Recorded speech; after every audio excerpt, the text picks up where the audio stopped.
but I'm officially 3 for 3 on being fined by the WNBA. Holy shit. For this? For the pod? Again? They didn't like my comments on Paige Becker's. No way. I didn't even say anything bad. A WNBA player just exposed something that'll make you question everything you think you know about professional sports leagues. Sophie Cunningham dropped a bombshell that has the entire basketball world talking, and what she revealed about the league's treatment of players is absolutely wild.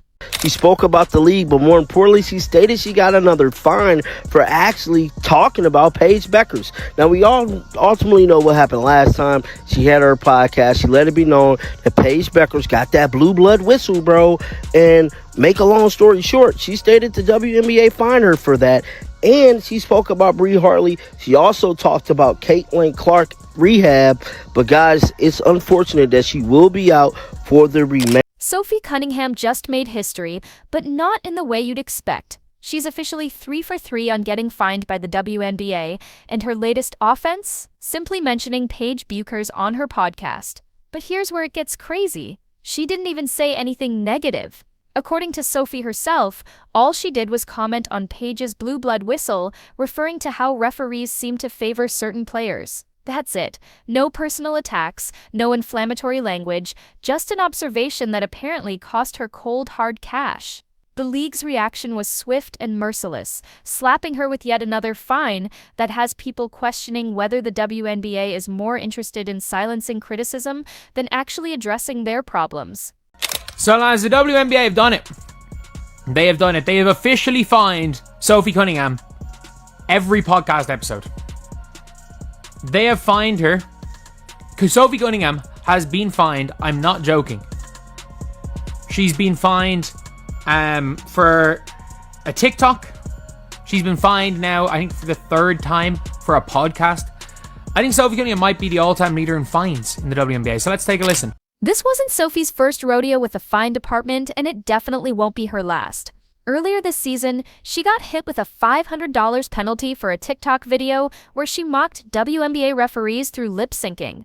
The video was actually pretty funny. She was just poking fun at the inconsistent officiating that everyone in the league talks about behind closed doors. But apparently, humor isn't appreciated in the WNBA front office.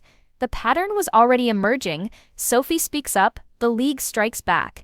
What nobody expected was how this would escalate into an all-out war between one player and the entire organization. They are not protecting their players. Nobody's going to watch this if you're not protecting your star player. You're not protecting your players, period. But particularly your star players. No one's going to watch this. People are watching it because of Caitlin Clark, and then even more because of Sophie Cunningham.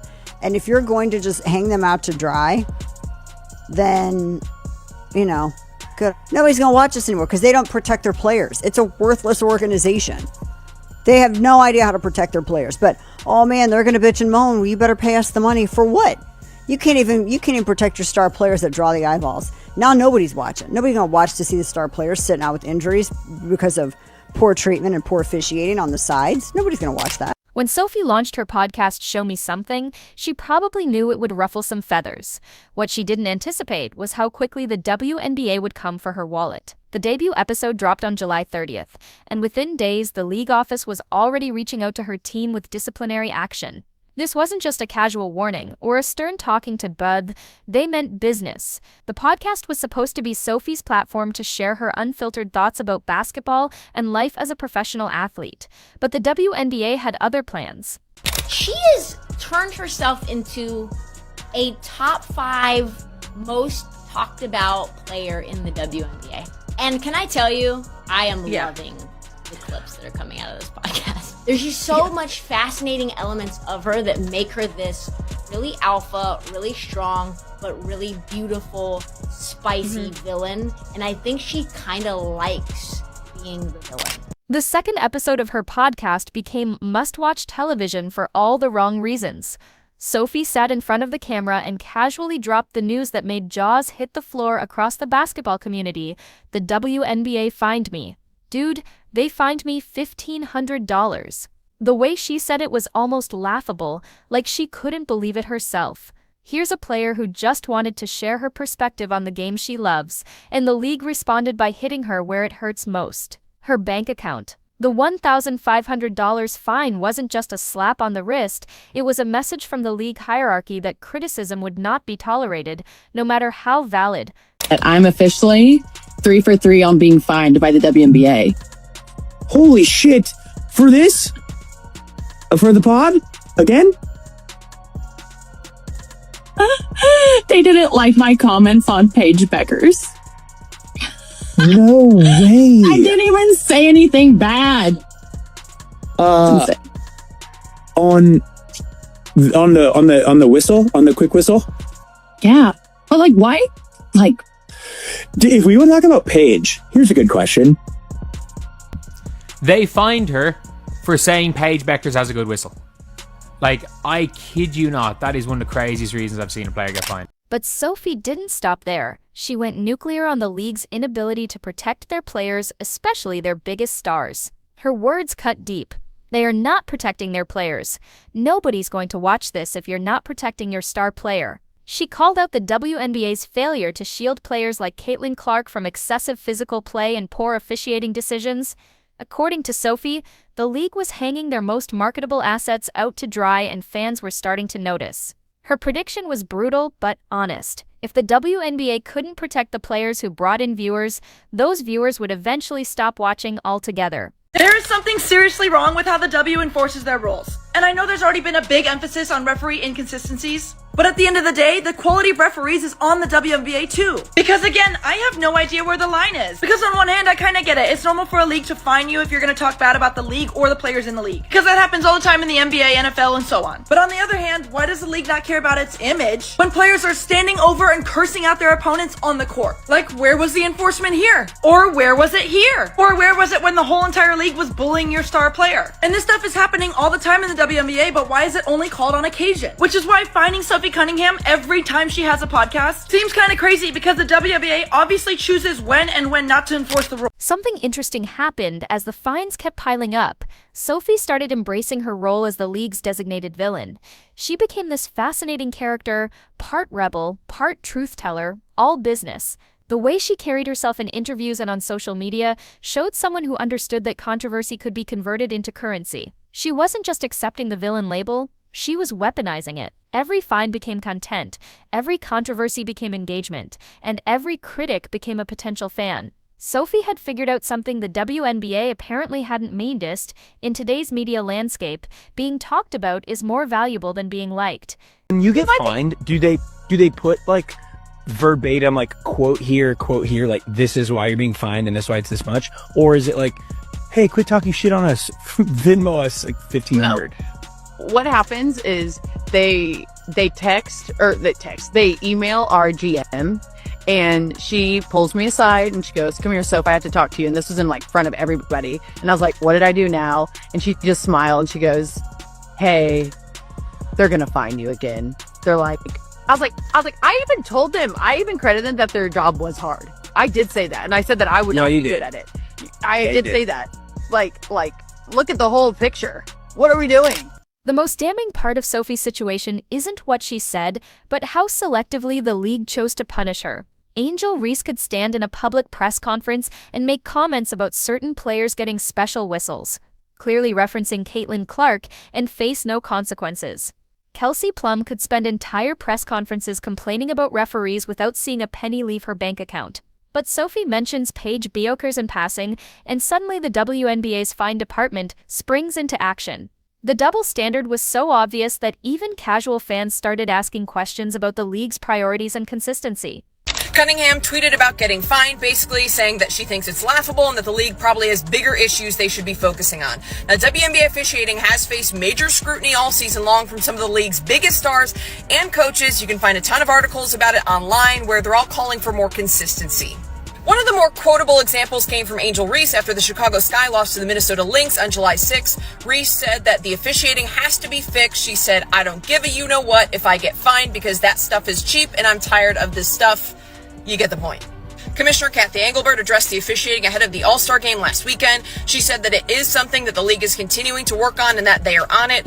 Engelbert mentioned that The behind-the-scenes reality of how these fines work adds another layer to the story. Sophie revealed that the WNBA doesn't even have the courtesy to contact players directly. Instead, they text or email the team's general manager, who then has to pull the player aside for an awkward conversation.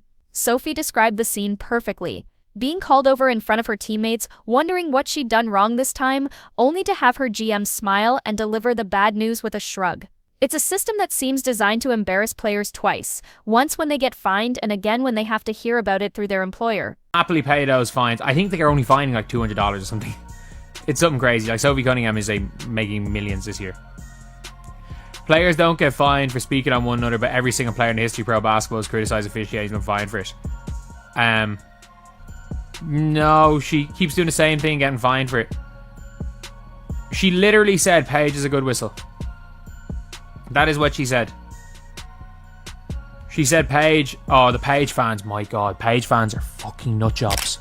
The comparison between Sophie's treatment and that of other outspoken players reveals everything wrong with the WNBA's disciplinary approach. When Angel Reese called out officiating after a loss to Minnesota, using language that would make a sailor blush, she walked away without any financial penalty. When coaches like Stephanie White went ballistic on referees during heated games, their bank accounts remained untouched. But Sophie, with her podcast and her willingness to name names, kept getting hit with fine after fine. The message was clear: criticize the refs in the heat of the moment, and you're passionate. Start a media platform and build an audience around that criticism, and you're a problem. She literally, when I tell you, y'all, I literally feel like they are just coming for her, because I feel like she should be able to say what she wants to say on her podcast. But that's just me. That's just how I feel. Then they came and then it came an earlier $500 penalty. I guess for a TikTok video, she was mocking the referees and lip singing. That was funny. So now I got a question for y'all. Do you think that she should be able to say what she wants on her own podcast? Or do you feel like, she should just shut it down and, stop bothering them with this and that? Here's where the story takes a brilliant turn. Those fines might be the best investment the WNBA ever made in Sophie's career, just not in the way they intended.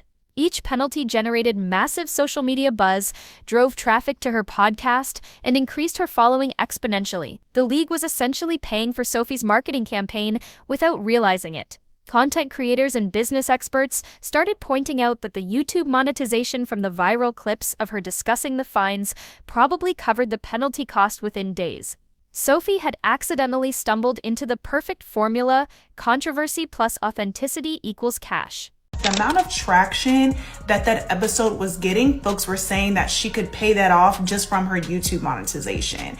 And so this is just interesting, because I've said before that I really wish the WNBA as well as other sports leagues would lean in to the athlete-owned media platforms, because fans are a lot more interested in hearing the perspective of people who actually play the sport than just spectators and people on the outside. So the fact that they are penalizing her for showcasing her frustrations, even though tons of players have done this, post-game interviews or just talked about it on the internet in general, is very interesting. What makes Sophie's situation even more fascinating is how she's completely flipped the script on what it means to be punished by your own league. Instead of backing down or apologizing like most players would, she's doubling down and turning each fine into content gold. When she revealed that third fine on her podcast, saying, "I'm officially 3 for 3 on being fined by the WNBA," holy *** tang. The raw authenticity in her voice was pure internet magic. She wasn't trying to sound tough or defiant. She was genuinely shocked that the league kept coming for her over seemingly harmless comments. That moment of disbelief resonated with fans who were equally baffled by the WNBA's priorities. So the entire league can talk shit about Caitlin, but Sophie can't talk shit to Paige. No. And that's the funniest thing, is that Angel Reese can say some people have a special whistle about Caitlin Clark in a public press conference. And it's selective fining. That's the problem. Like, Kelsey Plum has not been fined this year, And Kelsey Plum has literally just stopped entire press conferences to complain about the referees. Apparently, Stephanie White didn't get fined when Marina Maybury knocked Caitlin on her ass. And then Sophie Cunningham took down JC Shell. Apparently, Stephanie White didn't get, and Mazian did not get fined for both of them going mad at the referee. The timing of Sophie's fines couldn't be more ironic, considering the state of women's basketball right now. The sport is experiencing unprecedented growth, largely thanks to players like Caitlin Clark bringing massive mainstream attention to the league. Yet here's the WNBA, spending time and resources to police podcast comments, instead of capitalizing on this momentum. Sophie pointed out this backward logic perfectly, when she said the league isn't protecting the very players who are driving viewership. It's like having a golden goose and being more concerned about what people say about the eggs than actually taking care of the bird. Only is going to push her even more to share her perspectives and share her point of view. And that's going to get her some partnerships. That's going to get her business opportunities, because again, nobody really knows what these players go through unless you're in their position. Unless you're in that position. For those who don't know, she plays for the Indiana Fever. But I love that she is voicing her concerns. I think the only way for change to happen is for you to vocalize what needs to be changed and to have it at the forefront. And she just may be the person to help further push these types of conversations ahead. So listen, let's all support Sophia, watch the first episode.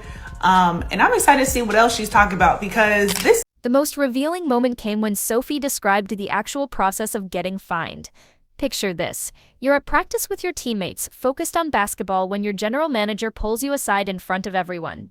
Sophie's GM apparently smiled while delivering the news, almost like she found the whole situation as ridiculous as Sophie did. "They're going to fine you again" became a running joke, but underneath the humor was a serious question about what message the league was trying to send. Were they protecting their image, or were they just flexing their power because they could? Sophie's transformation into the WNBA's most fined player has created an unexpected phenomenon. She's become more popular because of the controversy, not despite it. Fans are flocking to her podcast not just for basketball insights, but to see what she'll say next that might trigger another fine. She's accidentally created the perfect content formula. Speak truth, get penalized, gain followers. Repeat, the league thought they were teaching her a lesson, but they were actually building her brand. Every fine announcement becomes a viral moment. Every disciplinary action becomes free advertising for her platform. The broader implications of Sophie's situation extend far beyond individual fines or podcast episodes. She's exposed how the WNBA operates behind closed doors, the selective enforcement, the intimidation tactics, the disconnect between public relations and actual player relations. When she talks about the league not protecting star players, she's not just talking about physical protection on the court, she's talking about protecting the investments that keep the league viable. Caitlin Clark brings millions of viewers, but what good is that attention if the product those viewers see is marred by inconsistent officiating and poor player treatment? Sophie's fines have become a symbol of everything that's wrong with how the WNBA prioritizes image management over actual improvement. The Sophie Cunningham saga exposes a fundamental problem within the WNBA that goes far beyond one player's podcast. The league is facing a credibility crisis when it comes to officiating, player protection, and consistent enforcement of rules.